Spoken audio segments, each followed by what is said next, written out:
আলহামদুলিল্লাহ, হুজুরকে আমাদের পক্ষ থেকে জাযাকাল্লাহ খাইর। বড় কষ্ট করে আইছেন, কালকে রাত্রে ঘুমাইতে পারছেন না, তবে আমাদের প্রতি মহাব্বত ভালোবাসার দাবি ফেলাইতে পারছেন না। আসলে আসার মতো না। আমি সরাসরি হুজুরের সাথে কথা বলছি, বললাম যে একেবারে মুরব্বী শূন্য আমাদের সমাজ। এবার খান সাহেব অসুস্থতা বোধ করতেছেন, আলহামদুলিল্লাহ রাজি হয়েছেন। আমরা এখন হুজুরের জবান থেকে মূল্যবান নসিহত শুনবো ইনশাআল্লাহ।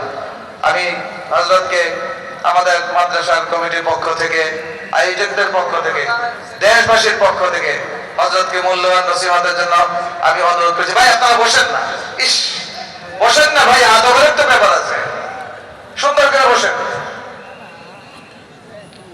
ভিতরে এসেন, ভিতরে এসেন, এই স্বেচ্ছাসেবকরা বসে দাও, এদিকে অনেক খালি। মাশাআল্লাহ, এখন হযরত আমাদের সামনে মূল্যবান নসিহত প্রয়োগ করবেন।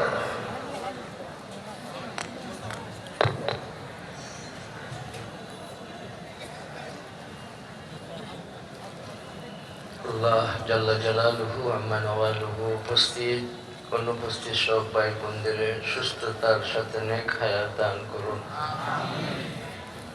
নুরানি কোরআনি মজলিসে আল্লাহ তাআলা যত ফজাইল, বারাকাত, রহমত, মাগফিরাত রাখছেন আমাদের, আর আমাদের নয়া পুরানা যত মুর্তেগান কবরবাসী মারিফাতুল্লাহ যারা লাভ করলো, এরা কোনোভাবেই গুনাহ করে না।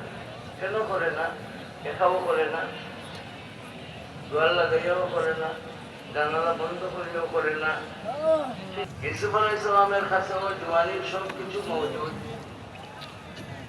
দরজা বন্ধ করিয়া জুলাইখা যখন তার বুকের গার মাঝে কাপড় রাখা শুরু করলো, ইউসুফ আলাইহিস সালাম বলেন, আল্লাহ তাআলার পাশান নাম করায় কি হয়েছে? তুমি ভাবছো তোমার এই ভূত কাপড় দিয়ে ঢাকলে আমাদেরকে দেখবে না, কিন্তু আমার মালিক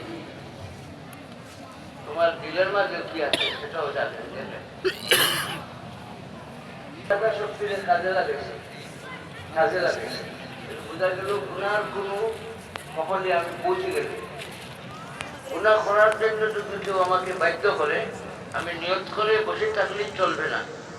আমাকে আল্লাহ তাআলা যা শক্তি দিয়েছেন সেই শক্তি দিয়ে আমি প্রয়োগ